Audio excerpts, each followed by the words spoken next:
Hey everyone, so guys कैसे हैं आप सभी? ऐसा है आप सभी अच्छे होंगे, मस्त होंगे, स्वस्थ होंगे और जोर शोर से आप सबकी पढ़ाई चल रही होगी। सो गाइस आज के इस लेक्चर में हम अगत तंत्र का एक और नया चैप्टर जो कि है विषाक्त आहार परीक्षा तथा विरुद्ध आहार स्टार्ट करने जा रहे हैं। अगर हम इस चैप्टर की वेटेज की बात करें तो बच्चे इस चैप्टर से आपकी फाइनल यूनिवर्सिटी एग्जाम में 1 से 2 MCQ पूछे जा सकते हैं और 5 नंबर का शॉर्ट आंसर क्वेश्चन पूछा जा सकता है। अगर हम बच्चे अकॉर्डिंग टू एनसीईआरटी सिलेबस की बात करें तो बच्चे इस चैप्टर से लॉन्ग आंसर क्वेश्चन नहीं पूछा जाएगा।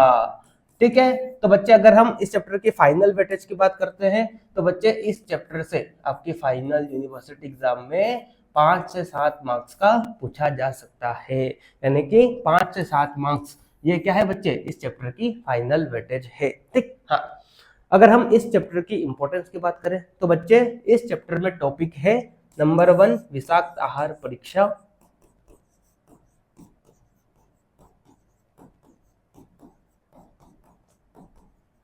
नंबर 2 विरुद्ध आहार,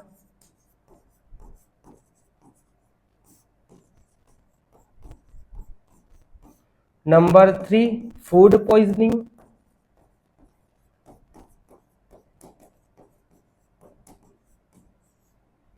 नंबर 4 आम विष। तो ये 4 टॉपिक मोस्ट इंपॉर्टेंट टॉपिक है। अगर मान लो इस चैप्टर से क्वेश्चन आता है तो बच्चों आपको कहीं ना कहीं यही 4 टॉपिक से 5 नंबर का क्वेश्चन देखने को मिल सकता है। ठीक है, तो इस तरह से बच्चे मैंने आपको इस चैप्टर की वेटेज भी बता दी और साथ में इसकी मैंने आपको इंपॉर्टेंस भी बता दी। ठीक, नाउ टाइम को ज्यादा वेस्ट करते हुए आज का हमारा जो टॉपिक है जो कि है सोर्स ऑफ एक्सपोजर ऑफ विष स्टार्ट करने जा रहे हैं। तो क्या होता है इसका मतलब, क्या होता है इसका मतलब? तो इसका मतलब होता है बच्चे विष को हमारे शरीर में किन किन स्रोतों के माध्यम से प्रवेश कराया जा सकता है। सोर्स ऑफ एक्सपोजर ऑफ विष क्या होता है इसका मतलब? इसका मतलब होता है कि विष को हमारे शरीर में किन किन स्रोतों के माध्यम से प्रवेश कराया जा सकता है विथ कंटेम्प्ररी रेलेवेंस, यानी कि मॉडर्न से कोरिलेट करके हम इस टॉपिक को कवर करेंगे। ठीक, चलिए स्टार्ट करते हैं बच्चे। नोट्स पर आइए, आप नोट्स पर आइए, है ना, नोट्स पर आइए बच्चे, है ना। नोट्स को देखिए तो बच्चे आपको स्क्रीन पर ये श्लोक दिखाई दे रहा है। तो इस श्लोक के माध्यम से बताया गया है कि हमारे शरीर में विष का किन स्रोतों के माध्यम से प्रवेश कराया जा सकता है। ये जो श्लोक आपको दिखाई दे रहा है बच्चे, ये श्लोक सुश्रुत संहिता कल्पस्थान अध्याय 1 से लिया गया है, जहां पर बताया गया है बच्चे कि किन किन माध्यम से हम विष का शरीर में प्रवेश कर सकते हैं। किन माध्यम से, यानी कि किन स्रोतों के माध्यम से, ऐसा आप बोल सकते हो। ठीक है, हाँ। तो किन स्रोतों के माध्यम से आप विष का शरीर में प्रवेश कर सकते हो, इसको इस श्लोक में बताया गया है। यह श्लोक सुश्रुत संहिता कल्पस्थान अध्याय 1 का है। ठीक है, तो आप श्लोक को पढ़िए बच्चे, श्लोक को पढ़िए। आपको श्लोक याद नहीं करना है और आज के इस लेक्चर में हम जो टॉपिक पढ़ रहे हैं बच्चे, ये वाला टॉपिक डीके वाला टॉपिक है, यानी कि डिजायरेबल टू नो। और आपको पता है बच्चे डीके वाले टॉपिक से क्वेश्चन नहीं पूछता है। ठीक है, हाँ, पूछता भी है तो बच्चे बड़ी मुश्किल से एक क्वेश्चन, है ना।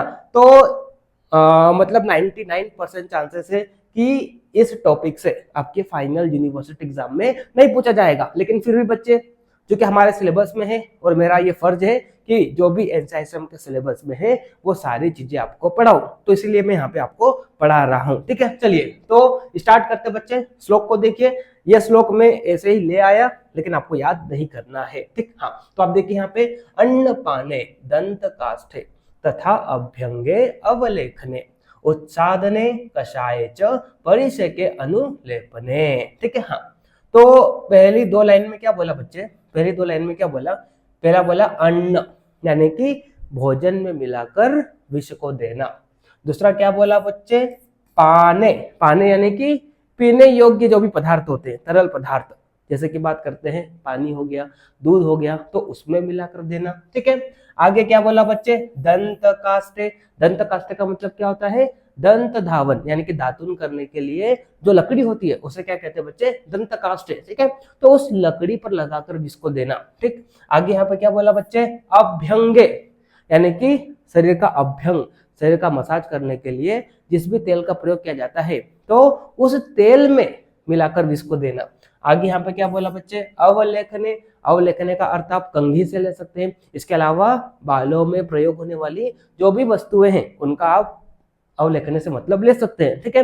तो बच्चे कंघी में विष लगा दो, या जो भी बालों में प्रयोग होने वाली वस्तु है उस पे क्या कर दो बच्चे, विष लगा दो। तो क्या होगा, बालों के माध्यम से और स्काल्प के माध्यम से वो विष शरीर में प्रवेश कर जाएगा, ठीक है। आगे उत्साधने, उत्साधने का मतलब क्या होता है बच्चे, उत्साधने का मतलब होता है कि उद्वर्तन करने के लिए, पाउडर मसाजिंग करने के लिए जिस पाउडर का उपयोग किया जाता है उस पाउडर में विष मिलाकर देना, ठीक है। आगे यहाँ पे क्या बोला बच्चे, कषाय यानी कि औषधीय काढ़े जो होते हैं, है ना, औषधीय काढ़े जो होते हैं तो उस काढ़े में विष मिलाकर देना, ठीक है। आगे यहाँ पे क्या बोला बच्चे, परिसेक, परिसेक का मतलब क्या होता है, परिसेक एक विधि होती है जिसमें क्या किया जाता है बच्चे, किसी भी तरल पदार्थ को या द्रव औषधि को, ऐसा बोल सकते हैं आप, द्रव औषधि को छिड़क कर दिया जाता है, ठीक है। तो जिस भी द्रव आप उपयोग कर रहे हैं तो उस द्रव में विष मिला देना, है ना। आगे यहाँ पे क्या बोला, अनुलेपने, नाम से पता चल रहा है लेप, ठीक है। हाँ, तो लेप के लिए जिस भी द्रव्य का उपयोग किया जा रहा है तो उस द्रव्य में विष को मिला के देना, ठीक है। हाँ, तो इस तरह से बच्चे, पहला बोला अन्न, दूसरा पाने, तीसरा दंत काष्ठे, चौथा अभ्यंगे, पांचवा अवलेखने, छठा उत्सादे, सातवां कषाये, परिषेक और अनुलेपने, ठीक है। इसके अलावा आगे यहाँ पे क्या बोला, स्रक्षु, इसका मतलब क्या होता है बच्चे, पुष्पमाला, है ना, माला जो पहनाते हैं, फूलों की माला, ठीक है। तो उस माला पे विष लगा दो, ठीक है। तो वो माला का जब स्किन पर कांटेक्ट होगा तो स्किन के माध्यम से विष चला जाएगा, ठीक है। आगे क्या बोला बच्चे, वस्त्रेषु, वस्त्रेषु यानी कि कपड़े, इस पर विष लगा दो, है ना। तो कोई भी व्यक्ति उसको पहनेगा तो उसके स्किन के कांटेक्ट में आके विष शरीर में प्रवेश कर जाएगा, ठीक है। सय्यासु यानी कि बिस्तर पर विष लगा दो, ठीक है। आगे यहाँ पे क्या बोला बच्चे, कवच, कवच, कवच यानी कि क्या होता है, तो पहले राजा महाराजा लोग अपने शरीर की सुरक्षा के लिए क्या करते थे, कवच का धारण करते थे, कवच पहनते थे, ठीक है। तो उस कवच पर विष लगा दो, है ना। आभरणेषु यानी कि आभूषण, ऑर्नामेंट्स, तो उस पे लगा दो। पहले जमाने में राजा महाराजा लोग आभूषण पहनते थे, अभी भी पहनते हैं हम ज्वेलरी, तो उसमें क्या कर दो बच्चे, विष का लगा दो, ठीक है। आगे यहाँ पे क्या बोला, पादुक, पादुक यानी कि चप्पल, जूते, ठीक है। आगे यहाँ पे क्या बोला, पाद पिठेशु, इसका मतलब क्या होता है, पैर रखने का जो आसन होता है ना, जो हमारे घर का जो मुख्य द्वार होता है उसके बाहर रखते हैं, जहां पर हम पैर पोछते हैं, तो उस पर विष रख दो, ठीक है। आगे यहाँ पे क्या बोला बच्चे, पृष्ठेषु गजवाजिनाम, है ना। पृष्ठेषु यानी कि पीठ, किसकी, गज, हाथी की, वाजिनाम, घोड़े की। तो पहले आप सभी जानते हैं बच्चे, हाथी और घोड़े की सवारी लोग करते थे, तो उसकी पीठ पर विष डाल दो, ठीक है। तो इस प्रकार से स्रक्षु, वस्त्रेषु, शय्यासु, कवच, आभरणेषु, पादुका, पादपिटेषु और पृष्ठेषु गजवाजिनाम, ठीक है। हाँ, आगे यहाँ पे क्या बोला बच्चे, हाँ, आगे यहाँ पे बोला नश्य, है ना, यानी कि नाक के माध्यम से औषधि देना, ठीक है। तो जिस भी औषधि को दे रहे हैं तो उस औषधि में मिला दो, है ना।